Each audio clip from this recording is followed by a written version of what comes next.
राधा वल्लभ श्री हरिवंश महाराज जी, आपके चरणों में कोटि कोटि प्रणाम। महाराज जी, मन में एक जिज्ञासा रहती है कि जब भगवान कर्मों के हिसाब से सभी मनुष्यों की गति देते हैं और मृत्यु लोक के बाद परिजनों के पीछे छूटे परिवारजनों से कोई संबंध नहीं रह जाता, तो फिर हमको पितृदोष या पितृ आत्माओं द्वारा उत्पन्न होने वाली बाधाओं के बारे में क्यों सजग कराया जाता है? महाराज जी, इस शंका का ये जीवित की बात कर रहे हो जी, जीवित की बात कर रहे हो। ये हमारी भावना की शुद्धि के लिए है। अब हम जैसे हमारे पिता पधार गए और उनकी हम संपत्ति का उपभोग करते, उन्होंने हमारा पालन पोषण किया, उनका हमसे संबंध नहीं, लेकिन हम तो जीवित होकर उनका संबंध मान रहे हैं ना। अब हम जब उनको सुकृत दान करेंगे, भजन का, दान पुण्य का, पिंड का, तो जिस योनि में होंगे उनको प्राप्त होगा, वो उनकी उन्नति होगी। अगर वो किसी कर्म के दंड विभाग में हैं, नरक आदि में, आप यहाँ भजन कर, उनका उत्थान हो जाएगा, उनका मंगल हो जाएगा। वो आपका संबंध नहीं मान रहे, लेकिन आपका संबंध है, आप जीवित हैं। आपका स्थूल शरीर जब पड़ा होता है सैया में और आप स्वप्न देख रहे होते हैं, तो आपका स्थूल जगत और स्थूल शरीर से कोई मतलब नहीं होता, लेकिन मतलब है, जगने वाले को स्थूल से मतलब होगा ना। ऐसे ही जब शरीर छूटता है तो इस स्थूल जगत का उसका संबंध विस्मृत हो जाता है, लेकिन आपका जागृत है तो आप उसका कल्याण कर सकते हैं, क्योंकि वो आपका पिता रहा है। उसको पता नहीं है, उस समय उसको ज्ञान नहीं है, लेकिन आपको पता है, तो आप उसका मंगल कर सकते हैं भजन के द्वारा, तीर्थयाटन के द्वारा, पिंडदान के द्वारा। अगर आप नहीं करते हैं तो आपका कर्तव्यहीनता होगी, क्योंकि आपका कर्तव्य बनता है। उन्होंने आपके लिए जो भी किया, अब वो चले गए, उनका कर्तव्य खत्म हो गया आपके प्रति, अब आपका कर्तव्य उनके प्रति है, क्योंकि आपका पिता का संबंध था। अब उनका मंगल होना चाहिए। तो हम अगर पिता की संपत्ति नहीं, तो हम संपत्ति कमाएं, उनके लिए दान करें, वो दान उनको समर्पित करें, तो वो जहां भी होंगे उन्नति प्राप्त हो जाएगी, उनको उत्थान हो जाएगा, उनका स्थिति से उत्थान हो जाएगा, मंगल होने। मानो किसी मनुष्य शरीर में गए, अब उनको जो दंड मिलने हैं, उनको जो प्रारब्ध रचना हुई, और आपने भजन बल दे दिया, तो सब रुक जाएगा, उनका जीवन मंगलमय हो जाएगा। इसलिए प्रथा बनाई गई कि उनका अधूरा कार्य आप पूरा कर सकते हैं, उनको भगवत प्राप्ति करा सकते हैं। आप जब भजन करके भगवत प्राप्त होंगे, संकल्प करेंगे, तो बोले 21 पीढ़ियां तर जाती हैं, 14 आगे की और 7 पीढ़ी की, तो वो तो पिता, उनको तो परम पद मिल ही जाएगा। उनको स्मृति नहीं है, आपको स्मृति है। अगर समझा कि स्मृति क्यों नहीं रहती, तो जैसे आप स्वप्न में होते हैं तो आपको जागृत शरीर की स्मृति नहीं रहती कि वस्तुतः मेरे शरीर को सुंदर सैया पर सुलाया गया है, मैं एक स्वप्न देख रहा हूं, ऐसा बोध नहीं होता। स्वप्न सत्य होता है और ये स्थूल शरीर का विस्मरण होता है, समझ रहे ना। ऐसे ही वो जिस लोक में गए हैं, तो आपका विस्मरण हो चुका है, आपका कोई संबंध उनकी स्मृति में नहीं है। वो जहां है, जैसे अभी आप आए हैं, तो आप कहीं से आए हैं ना, पूर्व में कहीं ना कुछ थे, आपको कोई स्मरण नहीं है।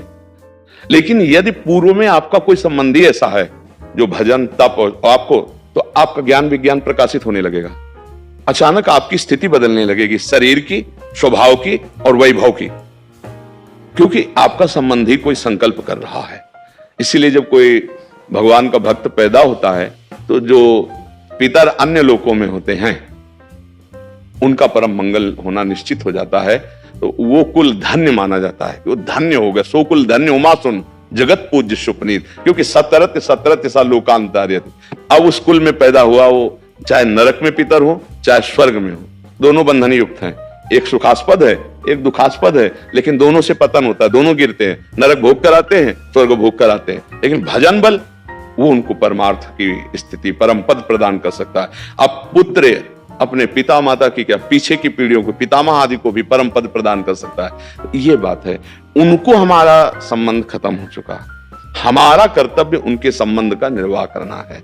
जैसे बहुत लोग हैं, पिता के लिए गया श्राद्ध आदि करते हैं, यज्ञ कराते हैं, भोज कराते हैं, पिता के निमित्त वो उसको सुकृत प्राप्त होता है। जाकर के पिता के निमित्त से भागवत कराते हैं, जप करवाते हैं, कीर्तन करवाते, ये सब उसको प्राप्त होता है। तो वो जीवात्मा जो पिता बन के आया था, उसको पता नहीं है, पर आपके इस दान पुण्य के बल से उसके जो दंड विधान थे वो क्षमा हो जाएंगे और आगे बढ़ जाएगा। इसलिए कहा जाता है कि जहां पुत्र हुआ, परिवार में संतान हुई, चाहे वो बच्ची हो चाहे बच्चा हो, तो को पिता प्रसन्न होता है कि अब हमारी दुर्गति नहीं होगी, ये भजन साधन अगर हमसे चूक हो गई तो भजन साधन के द्वारा मंगल कर देगा। लेकिन यदि ऐसा ना हुआ तो फिर पुत्र का होना ना होना बराबर है। इसलिए माना जाता है ना, संतान हो गई, हमारी आत्मा है, ये हमारे लिए कुछ करेगा। अगर हम चले भी गए तो हमारा कल्याण ये करेगा, क्योंकि हमारा वंशज है, उसके संबंध से उसको प्राप्त हो जाता है। महाराज जी, दो और प्रश्न आते हैं दिमाग में इसमें। महाराज जी, एक तो इसमें फिर पुत्र हो या पुत्री हो, उसमें कोई भेद नहीं होना चाहिए? नहीं होना चाहिए, नहीं है, इसमें भी नहीं है। क्योंकि जैसे पुत्र स्वयं कर रहा है तो वो पुत्री पति के साथ कर रहे हैं, तीर्थयाटन जो भी कर रहे वो उसका अंश है, उससे उसका कल्याण होगा। उसमें ऐसा कोई खास बात नहीं कि पुत्र ही हो तब ऐसा होगा, हाँ ऐसा नहीं है। पूरी सामर्थ्य पुत्री में भी है। कितने ऐसे कुल हुए जिनको दोनों कुलों को पावन कर दिया, पिता पक्ष को और ससुर पक्ष को, दोनों पक्षों को पावन किया। तो उसमें ऐसा शास्त्रों में कोई विशेषता ये नहीं कि पुरुष ही होना चाहिए, पुत्र बड़ा रोल है। हाँ बिल्कुल बिल्कुल बिल्कुल, इस बात में कोई संशय नहीं। और दूसरा प्रश्न महाराज जी, जैसे जीवात्मा मतलब जब आत्मा मतलब अपना स्थूल शरीर को छोड़कर चली गई तो उसके बाद नरक गति और स्वर्ग गति और फिर मृत्यु लोक में भी दोबारा आ सकती है भोगने के लिए। तो फिर अगर किसी वो दूसरे स्थूल शरीर में चले गई तो उस समय पे भी यही संबंध रहता है पितृ वाला ही, जैसे कि अगर आप बोल रहे हैं अभी बताया ना कि अगर वो किसी मनुष्य शरीर में गया है तो उसकी उन्नति होने लगेगी, उसकी बाधाओं का नाश होने लगेगा आपके संबंध से, उसको पता नहीं है। जैसे हम किसी के नाम पैसा ट्रांसफर करें और अपना परिचय हम ना दें और वहां तक पैसा पहुंच जाए तो धनी तो हो ही जाएगा ना। तो उसको पता नहीं, लेकिन आपको तो पता है ना कि मेरा जनक मेरा पिता है, अब जहां भी होगा उसको सुख पहुंचेगा, वो किसी भी योनि में हो। अगर मनुष्य योनि में है तो कहना क्या है, पर पता नहीं किस योनि में हो, पर उसकी उन्नति हो जाएगी, उसका परमार्थ पुष्ट होने लगेगा। उस जैसे कुत्ता है, एक कुत्ता है गलियों में मारा घूमता है, एक है गाड़ी में सुख पूर्वक घूमता है, और एक है भक्तों के पास भी रहता है, भक्त परिवार है, नाम कीर्तन कर रहे हैं, मतलब एक है धाम में वास करता है। कितने तो अब इसके सौभाग्य का जनसाधारण कुत्ता थोड़ी करेगा, जो धाम में राधा नाम कीर्तन हो रहा है, देहरी पे बैठा हुआ है, संत जन प्रसाद पाए उसको दिए, श्री जी का प्रसाद ही तो मिल रहा है। तो अब ये कुत्ता और वो एक जनरल कुत्ता, बड़ा अंतर हो गया ना। एक कुत्ता जो गली में भोजन नहीं मिलता, एक जो गाड़ी में खिड़की के खुला करके गोद में लेकर, अंतर हो गया। किसी भी योनि में हो जीव, आपका उसका तप है, मतलब वो एक अरबपति आदमी है, अपनी गोद में बैठाले हुए है, वो उसका वो खिड़की खुला है, हवा आ रही है, एसी गाड़ी में बैठकर कुत्ता चल रहा है, नहीं चल रहा। देखो ना, जीव है, अलग अलग उसकी स्थिति है। अगर वो पुण्यात्मा रहा तो देखो ये आया, बना किसी कर्म से स्वान, लेकिन ऐसा स्वान बना कि बाबूजी की तरह जाके गद्दे में सोता है, सर्दी में उसको कपड़ा पहना जाते। और एक कुत्ता है कि अगर दरवाजे में खड़ा हो जाए तो डंडा मारे बेचारा, कू कू करके, वो ना भोजन मिल रहा है ना, मतलब कितनी।